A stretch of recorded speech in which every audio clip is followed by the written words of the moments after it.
So, where were you born? In Manchester. You were born in Manchester Hospital. Right. Okay. I was one of the first babies born there, I think. You weren't born at Rockville Hospital. No. Because the Rockville Hospital I know way back when was on Prospect Street. Right? Mm-hmm. So you went to Manchester. My mother did, yeah. Your mother did. Yeah. So before that, babies were born at home. Yes. You know, in fact, they used to have maternity homes, and a nurse would own her home, and she would take patients in, and they would have their baby there, and then she'd take care of them until they were able to go home. And so my brothers and sisters were born in maternity homes, but I was one of the first babies in Manchester Hospital. And why, I don't know. It's because they were living there at the time, I suppose. And so my father worked as a county detective in Hartford. And he was in police work in South Windsor when you grew up. He was born and brought up in South Windsor on a farm, and he went into police work, and then he got a job in Hartford, and he was, during Prohibition, he was on the squad that raided the different places that were making moonshine. He'd drive down Front Street and he'd say, I raided that place, and I raided that place, and I raided that place. And so he worked for Alcorn, and he had a good job, and they had several rents in Manchester, and then he built a house on Strong Street, a brand new house, and we moved in What town was that in? Manchester. Strong Street? Is it still there today? It's- Still there. Okay. Yeah, it's off of Woodland Street. Is that just a bunch of strong families on that street? Is that how it got named? Don't know. No, I don't think so. But anyway, we lived in the new house that he built, and my mother had to live in, they would call it a nanny today, that helped take care of the children. And everything was going fine until the Big Depression hit. So Yeah.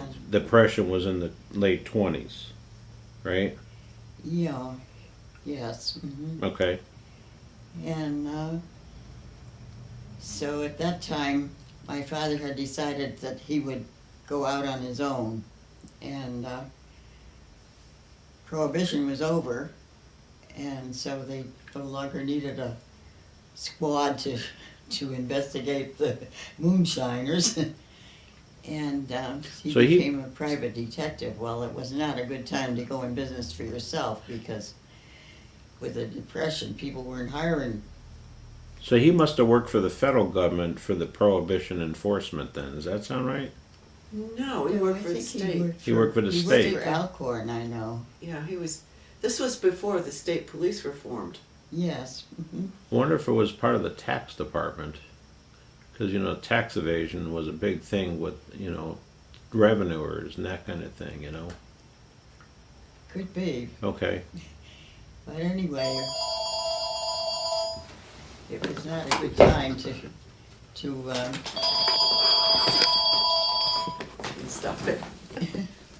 and he had built a new house on Strong Street in Manchester, and we had a live-in nursemaid, and everything was going fine until at that point the Big Depression hit. Nobody was hiring a private investigator, and I remember he bought a cow in the middle of Manchester, had built a little barn out in back, and my mother supplied the neighbors with butter and milk so that nobody complained about the cow.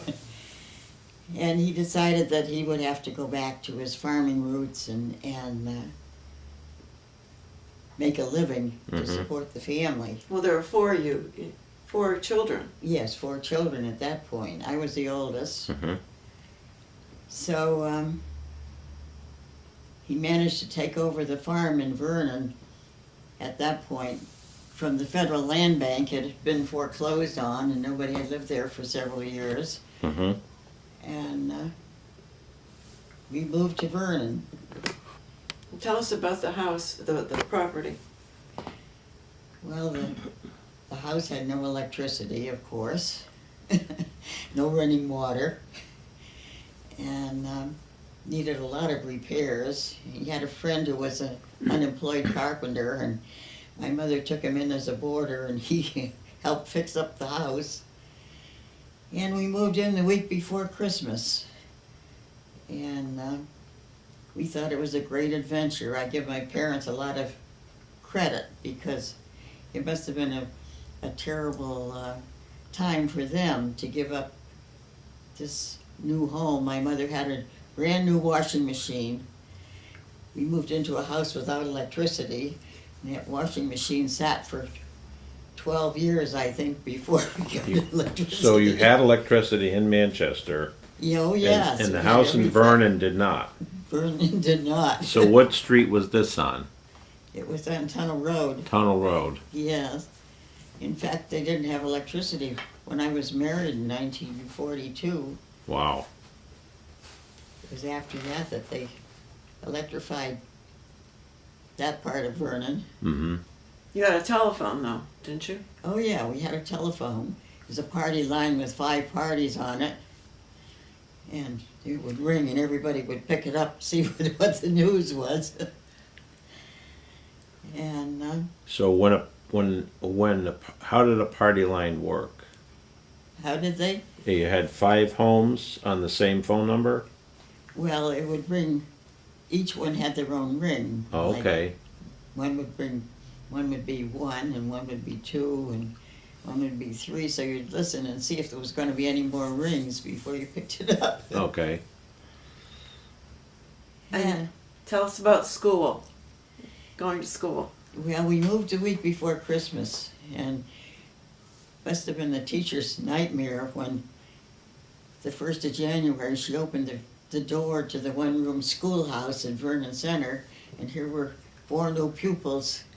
One of them was in 6th grade and 5th. Yeah, I was in 6th grade, Grace was in 5th grade, and Gladys was in 1st, and George was in 2nd. Okay. And These are all your siblings. we were all in the same room. Oh boy. She Now didn't this have a 5th grade, so she had to make one for Grace. and this is where the arts center is now. No, this No? is Are you talking about the county home next to it? no. We're No. talking about a building that no longer exists Between the between church the and parsonage and the church. Okay. So who's It was building? It was the fire department for a while. Company 1 fire department. Were you going to school there when it was the fire department? No. That was the after. school. It was the school before the fire department. Yeah, Okay. yeah. It was. There was a stove in the middle of the room that the teacher had to keep going. And the teacher was in her 1st year of teaching. And it really must have been a nightmare for her. But we thought it was great. And where did the water come from for the school? Oh, they had to go to the county home to get water. And Over here. yeah, Okay. which was down on Route 30. So you had to haul it over. Oh, yes. Yeah. The bigger boys would have a choice. Maybe a wagon or something, huh? They had a pail. Hell, okay. And sometimes they'd walk over to the county home with 1 foot in the pail, bring back the water, and they put it in a stone jug. Everybody brought their own cup, and you had to have your name on the cup Hmm. and get the water out of the stone jug. Do you remember your teacher's name? Miss Jackaman. Miss Jackaman. Yeah, and it was her 1st year of teaching, and she must have really had a tough time. And where were the bathrooms? Well, there was an outhouse out in back. Had 2 doors on it, one for boys and one for girls. Modern times. Oh, yes. So how many years did you go to school there? Well, I was in 6th grade, and that was just this one year that I went. And after 6th grade, you went to Rockville. Mm-hmm. Grace was in 5th, and she didn't have a 5th, so she had to make one for her. And I think George was in 2nd, and Gladys was in 1st. And the little kid sat on one side of the room, and the big ones on the other. Mm-hmm. And she had a little platform that her desk was on, and she had 4 or 5 little chairs in one corner of the front of the schoolhouse, and she would bring them up there for their class and give them an assignment to do at their desk, and she was a busy girl. And I remember she used to up and beyond the duties of a teacher, she would bring in a pail of snow and put it on top of the stove to melt so we'd have a place to wash our hands before we ate our lunch. And Did the 4 of you walk back and forth to school? lots of my father took us occasionally. He Okay. would, Did your dad give you a ride in his car? oh yeah, Ooh. he'd pack in the children. Well, the dividing line in the school district was the railroad track. On Route 30, No, on Tunnel Road. on Tunnel Road. Yeah, Okay. and the ones on Route 30 side of Tunnel Road Mhm. went to the Vernon Center School. The ones on the other side went to Vernon Depot School. Where was Vernon Which- Center School at the time? Well, Vernon Center School was next to the parsonage. Okay, That all was right. the one I went to. We went to. Not to be confused with Center Road School. Correct. Yes. Now, where was Vernon Depot School? It was down, well, Vernon Depot was near Phoenix Street. There was a tunnel under the railroad tracks from Phoenix Street. And the schoolhouse was right there, Mm-hmm. right the other side of the railroad tracks On Phoenix Street. on Phoenix Street. Right. And the people the other side of the tunnel went there. So the Larson and the Murphys, who lived on the other side of the tunnel, all went to Vernon Depot. But we were the first ones that went to Vernon Center. So we had to walk about a mile from our house to the school, and of course there wasn't any bus for Vernon Center. Sure. There was a bus for high school, and you got to high school, but you had to get the bus in the center. So it was about a mile walk. No door-to-door pickup. No door-to-door pickup. In fact, when they were paving Route 30, they rerouted the bus so that it went by the house, and for about a month we got door-to-door pickup. Wow. And oh, that was wonderful, but it didn't last. And so it was quite a trip down the dirt road to the center, Mm-hmm. and they didn't plow them too often. Mm-hmm. Now your house on Tunnel Road was near Warren? It was near Warren Avenue Mm-hmm. in Valley Falls. It was right on the corner there. So there's a brook nearby there. Oh, yes. Does that mean, is that where you got your water from, or did you have a well, or? Well, we had a spring, Okay. but my father owned the land around the brook. And we dammed it up, and we had a swimming hole there. We thought it was wonderful. We loved Vernon, and it was a great adventure. It must have been a horror story for my parents, but it was, as far as, I give them a lot of credit. They really embraced it and made us feel that we were privileged to live there. And I lived there until I was married. Tell us about how you would go sliding down the hill. Well, in the wintertime, we could walk all the way up to Lake Street through the tunnel. Mm-hmm. And of course, the roads weren't plowed the way they are now. Right. And if the snow was just right, we could ride all the way down from Lake Street, through the tunnel, down over the brook, and partway up the hill. I didn't think I had to give a disclaimer on this filming. I don't want any kids today getting any wild ideas. But that was before the road was paved even. Oh, yes. And there was no traffic. Right. No. What about the train going by? Did the train go by like just once a day? Do you Oh, more remember? than that. It did, huh? Yeah, in fact, the last train was like 11 o'clock at night, and I can remember crawling down to the bottom of my bed, and I could see the lights of the train go by. Was that both freight train and passenger? Yeah, mm-hmm. Okay, because I think I read somewhere recently where some routes would stop Rockville Center, Spring Street, Vernon Center, and this passenger train would go all the way to Willimantic. Yeah. Well, I think there was a branch off Vernon Depot was like the hub, and there was a branch that went to Rockville, the one that went over Route 30 here. Right, right. And then the other one went on to Willimantic. Mm-hmm. And in fact, the little railroad station that was down on Route 30, across from where your parents lived, is our shed down in back of the house here. Woodhouse. Yeah, Really? Mm-hmm. that Wow. was the original railroad station in Vernon Center. It was for freight. When they say Vernon Center, was that Vernon Center Heights or was it down further? It was down further. Yeah. Just below Sacred Heart Church. Yeah, Okay. I always Yeah. thought Vernon Center Heights had something to do with it, but guess not.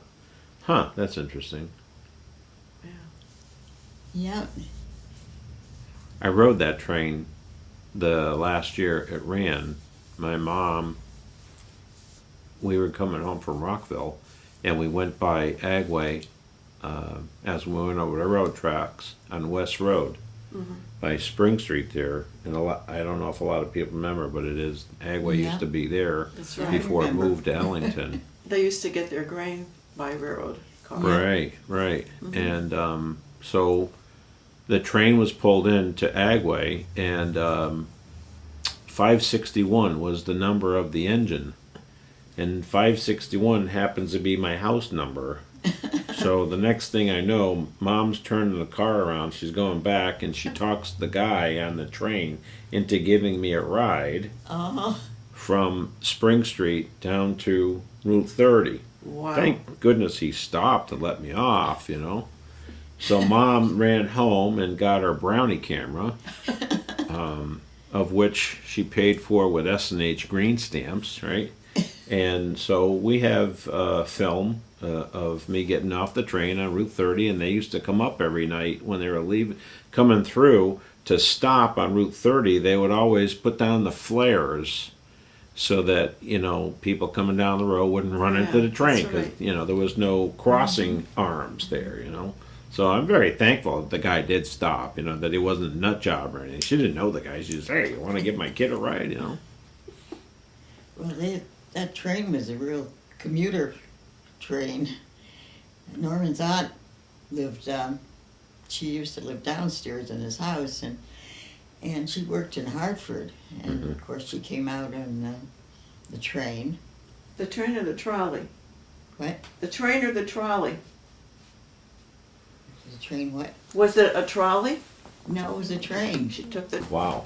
That must have been taking quite a bit of time to ride it back and forth. So what did she walk down to the Yeah, or somebody down Route 30? somebody from the house would drive the horse down, and it brought out the mail every day, and the post office was in the L of the parsonage, and so a lot of people would go down to get their mail, and they'd sit around with their lanterns and wait for the train to come in, and then pick up their mail and come home.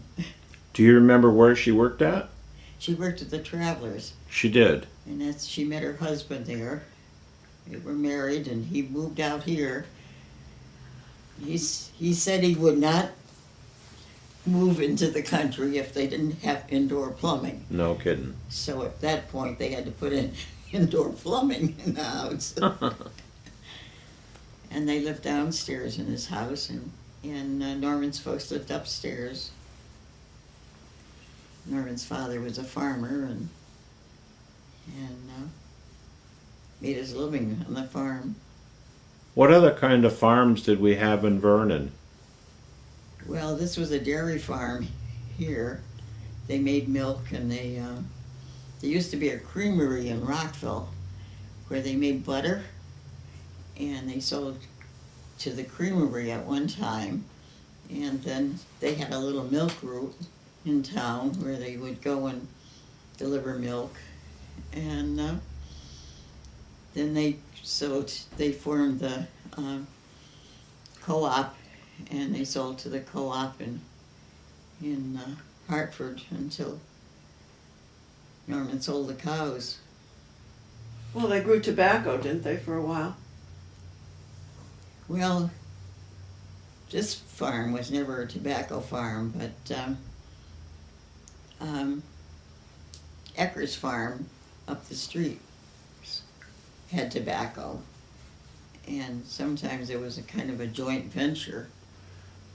You had eggs, and I can testify that you did, because when I went to Vernon Center Middle School, let's see, that would have been like 1970 maybe. Mm-hmm.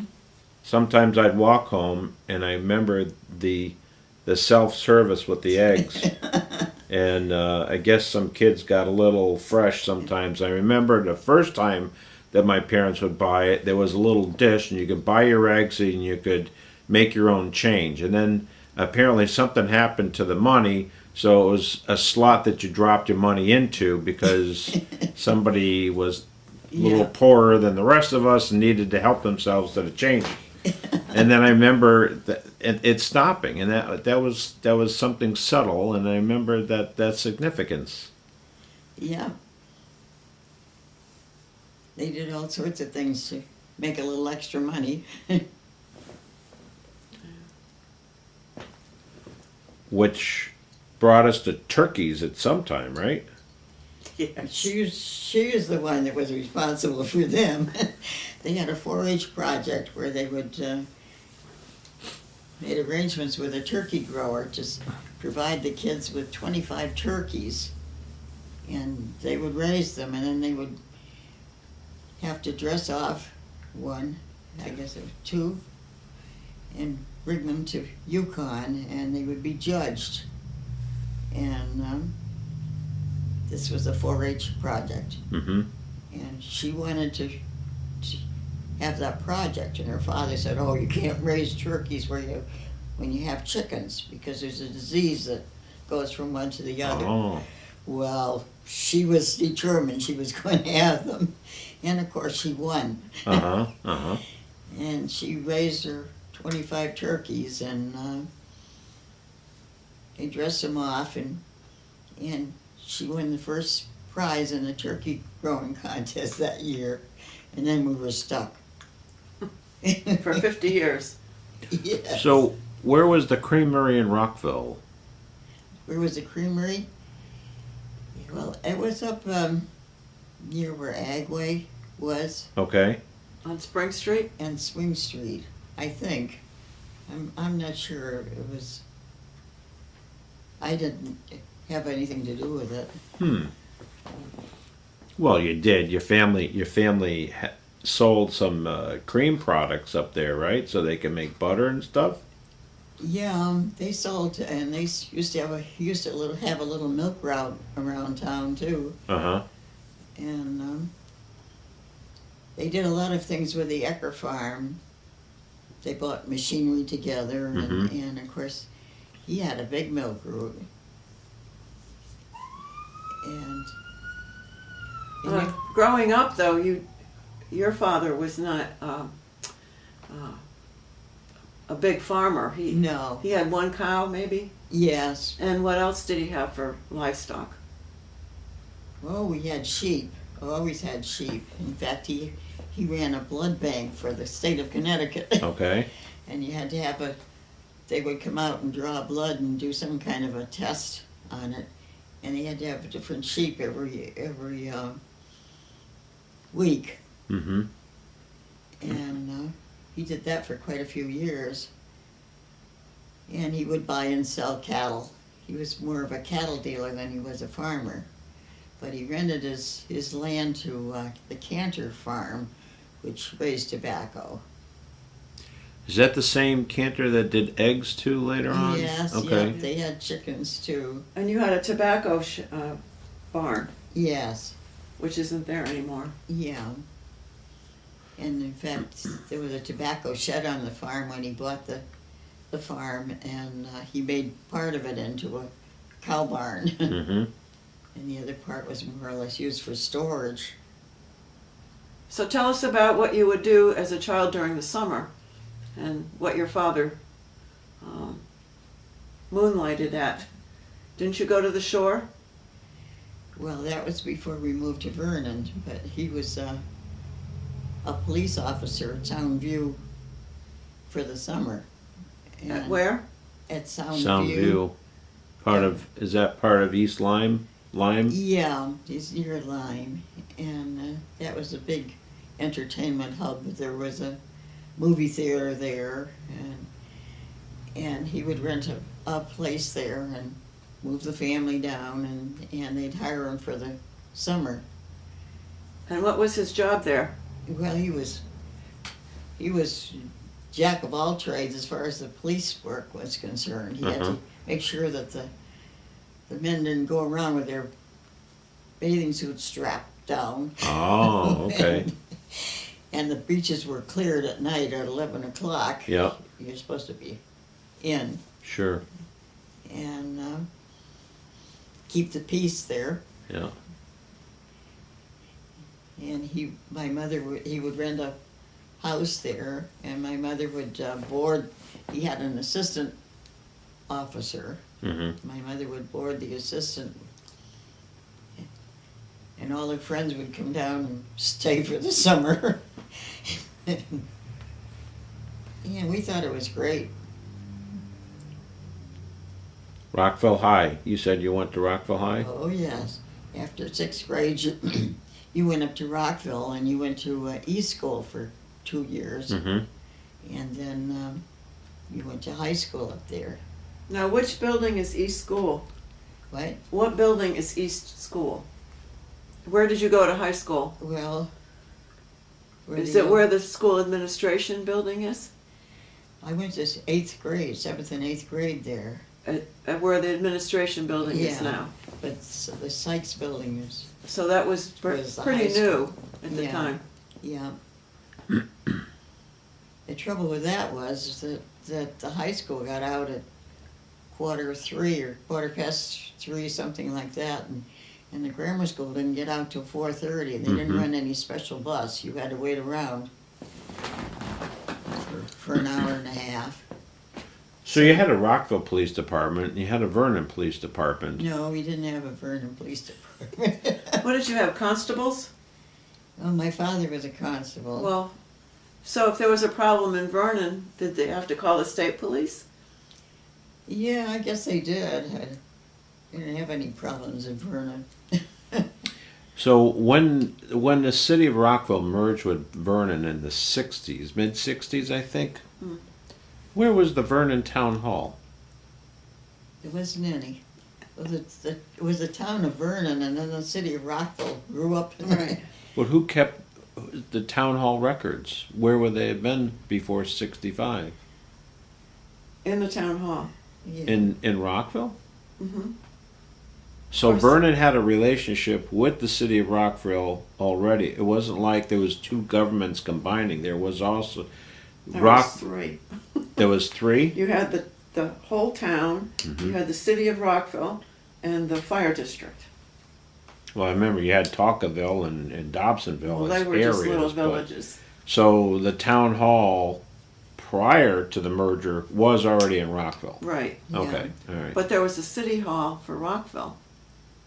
And that was where the building department is now.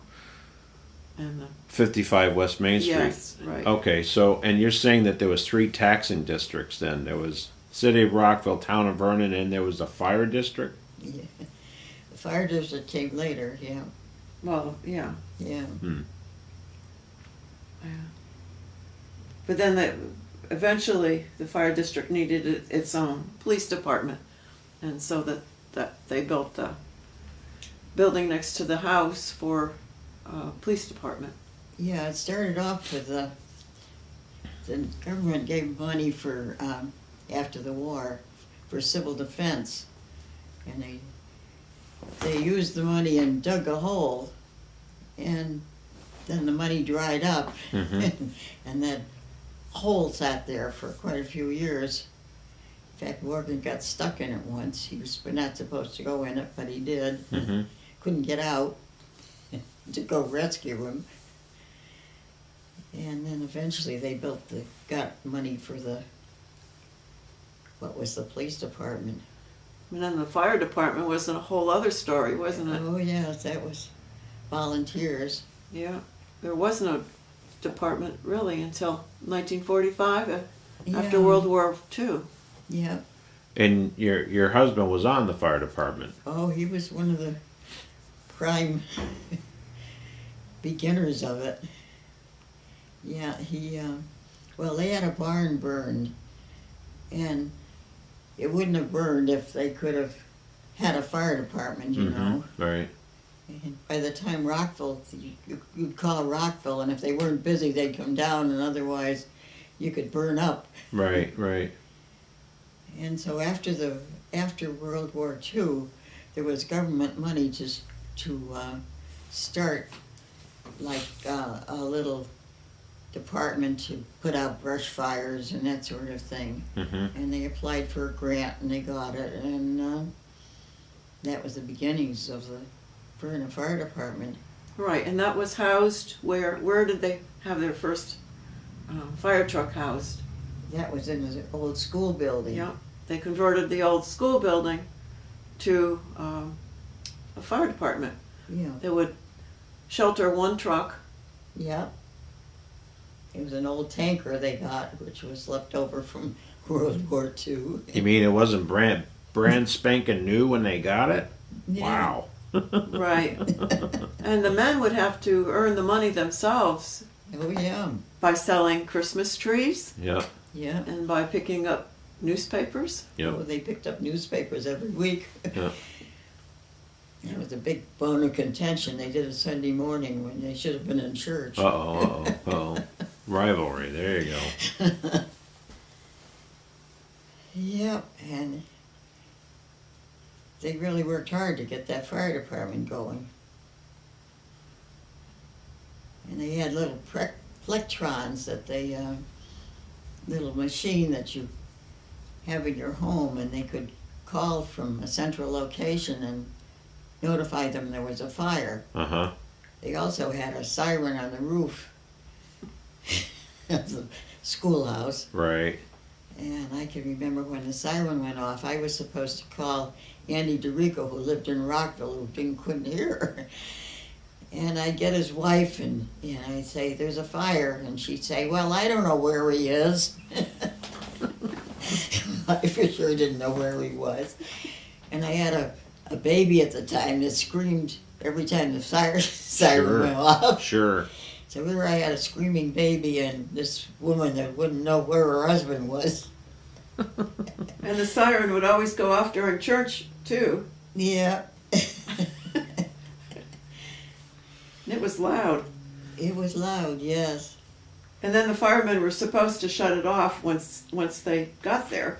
Yeah. But half the time they would forget, and it would just keep wailing and wailing. And Maybe they wanted more firemen to show up. Yeah. Well, there weren't too many. Most of them worked in Pratt Whitney or somewhere, so there Right. weren't too many day men available. Sure. So it was kind of important that they go. so what did you, when your family moved to Vernon, you started attending the church? And what other activities did they get involved in? Well, they got involved in everything. My mother started the PTA because she didn't like the conditions of the school. And, Especially with that siren, you know. yeah, Well, that wasn't there then. Oh, okay. and the Grange, of course, Mhm. was very important. That was the big social event of the town. Mm-hmm. And that's about all there was the church and the Grange and the school. Well, she worked in the kitchens, earning money, didn't she? Put on dinners. Oh, yes, the church had, well, the church was, had to support itself, and so they had a lot of activities there. Well, she was a great cook. Yes, she was. She, in fact, it must have been quite a shock to her to move to the country where she had to do everything on a wood stove, and she came from having gas and most modern conveniences, Mm-hmm. but she could cook anything, feed the family on nothing, it seemed like. So you had lamb a lot. Yes, my father raised sheep. Did you like lamb? No, No. I never have. Never buy it. I'm not fond of it either. No matter how much jelly you put with it. Yeah. Yeah, and chickens and turkey and that sort of And thing. rabbits. Yes, rabbits. You always raised a few rabbits, and in fact, she could cook rabbit, so you couldn't tell whether it was a rabbit or chicken or whatever it was, but it was good. And didn't she entertain the minister from the church for Yeah. Sunday dinners? Do what? Entertain the minister for Sunday dinners. Oh, yes. When we had George Higgins, remember George Higgins? Sure. Well, our house was one of his favorite stops. Yeah, those were the days. And she served him rabbit once too, didn't she? Yes. And he didn't know the difference. Good for him. Good for him. He's a good sport in that sense, right? You're right. Well, listen, you know what? When you're going out and somebody's serving you dinner, that's my wife's favorite meal, you know. Anything anybody else is cooking. Well, mine too at this point in life. You had Sam's Market down Oh, on yes, it was Clark's Country Store to begin with. Clark's Country Store. Yes. And Okay. It was like a gas station. It had two pumps that you had to, work with by Right. turning a handle. That's where Century Real Estate is now. Yep. Yeah. Okay. Yeah. Who would not the Clark? That's not Bub Clark. Different Clark it was family. his grandfather. I His think. grandfather. Okay. Yeah. All right. And he lived up on Tunnel Road, but you could walk down a path in the back to the store. Oh, yeah. Okay. And he had a little country store there in the gas station. Okay. And he gradually, well, I think he finally sold out to Sam Moses. Yeah. And Sam lived on Center Road. Yes, Sam lived on Center Road. He was a chicken farmer, Mm-hmm. and that his son took it over, Harold. Harold. Yeah. You could buy anything there. I remember my folks got the flu one winter, and they were both sick. And things were getting kind of low in the pantry, and my mother gave me $2 to walk up to Clark's store, Mm-hmm. and I was supposed to she gave me a list, and couldn't cost over $2 though. Sure. Enough to support them until my father could get on his feet and get up there again. And back then, I'm sure a lot of stores had to run credit for people because of times being tough. Yeah, they probably did. I never bought on credit, but during the Depression, you were pretty careful with your money.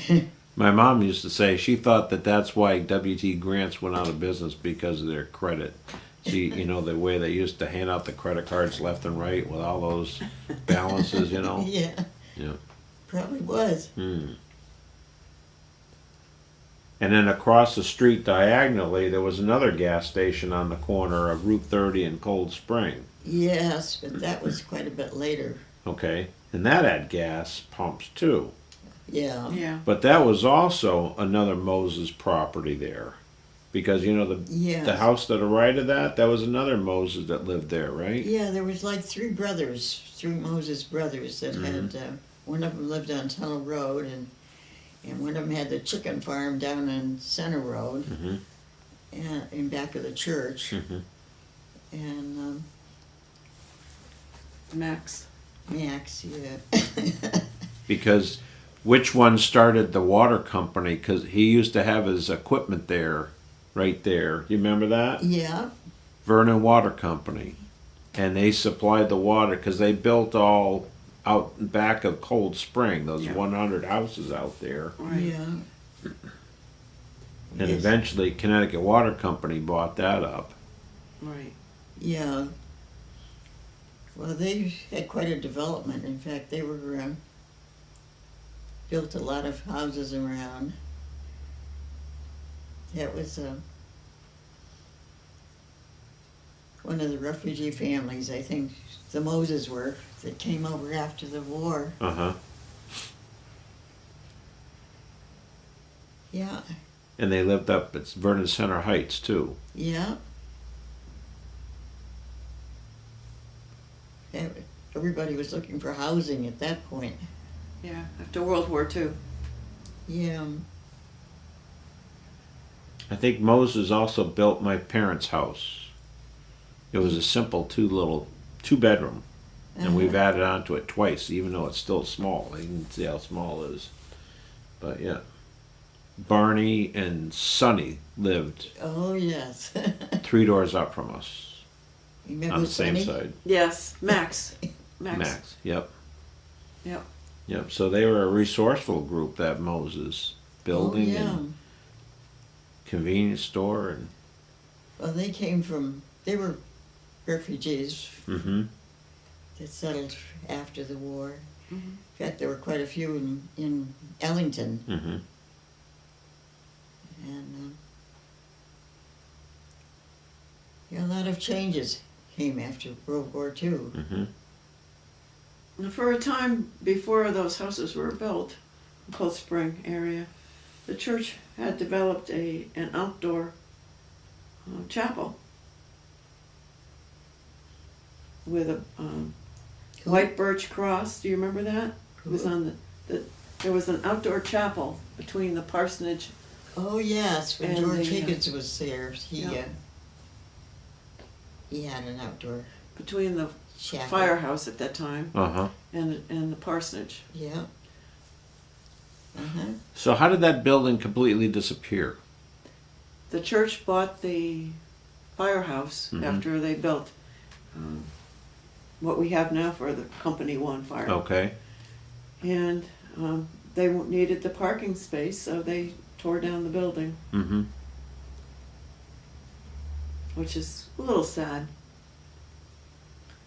All that history is gone. But it was 2 stories, right? Yes. The first story had they turned into the garage for the fire truck, and then there was a little room on the side. So But then they had a second story where they had their meetings. so did George Higgins live in that house then? The parsonage, yes. He did. So the church owned that then while the schoolhouse was there. Yes. The church, the schoolhouse, and then the parsonage. Right. So the town owned the piece of property in between the Right. two. Yeah. Mhm. The church bought that, Yes. turned it into a parking lot. Right. So that parsonage had been given to the church then. Yeah. Long before that. Yes, there's two maiden sisters lived there, and Uh-huh. they had a post office in the parsonage. Wow, entrepreneurial. And when they died, they left it to the church, Okay, and that's how the church acquired the Acquired it. parsonage. sure. One time, Norman's grandmother lived upstairs. It was 2 stories Upstairs in the parsonage. parsonage. Yeah, She was widowed, yeah, and they taught school. yes, yes. Aunt Phoebe was they hired Aunt Phoebe, but she wasn't much of a teacher, and she dragged her mother in to straighten the kids out, I guess. Well, she was a Smith College graduate, Oh, yes. so she should have been a good teacher, but